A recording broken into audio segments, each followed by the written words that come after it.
Honey അഥവാ തേൻ ഒറിജിനലാണോ എന്തെങ്കിലും ഡ്യൂപ്ലിക്കേറ്റ് സാധനം അടങ്ങിയിട്ടുണ്ടോ എന്ന് നമുക്ക് വീട്ടിൽ തന്നെ ഈസി ആയിട്ടൊന്ന് ടെസ്റ്റ് ചെയ്ത് നോക്കുന്നത് എങ്ങനെയാണെന്ന് നോക്കാം. അതിന് നമ്മുടെ കയ്യിലുള്ളതെന്ന് വെച്ച് കഴിഞ്ഞാൽ ഇച്ചിരി ചൂടുവെള്ളമുണ്ട്, ഭയങ്കര ചൂടല്ല, കുഞ്ഞു ചൂടേ ഉള്ളൂ. അതുപോലെ തന്നെ ഒരു അടിഭാഗം പരന്നിട്ടുള്ള പാത്രമുണ്ട്. അപ്പോൾ ഈ പാത്രത്തിലേക്ക് നമുക്കൊരു ഇച്ചിരി തേൻ ഒഴിക്കണം. കുറച്ച് ഒഴിച്ചാൽ മതി, ഒരുപാടൊന്നും ഒഴിക്കണ്ട. ഈ ചൂടുവെള്ളം അങ്ങോട്ടങ്ങ് ഒഴിക്കാം. എന്നിട്ടൊന്ന് ചുറ്റിച്ച് നോക്കണം നൈസായിട്ട്.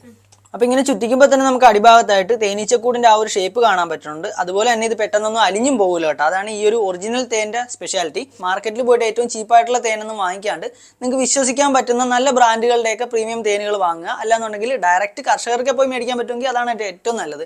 ഇനി അങ്ങനെയും പറ്റുന്ന ഒരു ഓപ്ഷൻ ഇല്ല എന്നുണ്ടെങ്കിൽ ഡയറക്റ്റ് കർഷകർക്ക് നിന്ന് മേടിച്ച് അതേപോലെ തന്നെ പാക്ക് ചെയ്ത് നമ്മളിലേക്ക് എത്തിക്കുന്ന ഇതുപോലുള്ള നല്ല ബ്രാൻഡുകളെയൊക്കെ നിങ്ങൾക്ക് സമീപിക്കാം. ജസ്റ്റ് ബൈ സാലഡ്സിൻ്റെ ബി ബ്ലസ്റ്റ് എന്നുള്ള ഹണിയാണ് കേട്ടോ. നമ്മുടെ ഒരു ചേച്ചിയുടെ ബ്രാൻഡാണ്. അതുകൊണ്ട് തന്നെ എനിക്ക് ആ ഒരു ബ്രാൻഡിനോടുള്ള ട്രസ്റ്റ് നിങ്ങളിലേക്കും കൂടെ എത്തിക്കണമെന്ന് മാത്രമേ ഉള്ളൂ.